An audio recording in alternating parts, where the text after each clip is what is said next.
নারী চরিত্র বেজায় জটিল, কিছুই বুঝতে পারবে না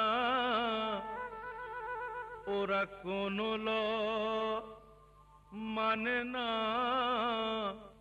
তাই ওদের নাম ললনা। বলছো কি? ঠিক বলছি। ওরা যুক্তি তর্কের ধার ধারে না, সেন্টিমেন্টে চলে, ইচ্ছে মতো কাঁদতে পারে, হাসে ইচ্ছে হলে। ওদের মতি গতি তুমি ভায়া প্রেডিক্ট করতে পারবে না। নারী চরিত্র বেজায় জটিল, কিছুই বুঝতে পারবে না, কিছুই বুঝতে পারবে না। তোমার ওপর যখন ওরা ভীষণ রকম রাগ করেন, জানবে ভালোবাসার লক্ষণ।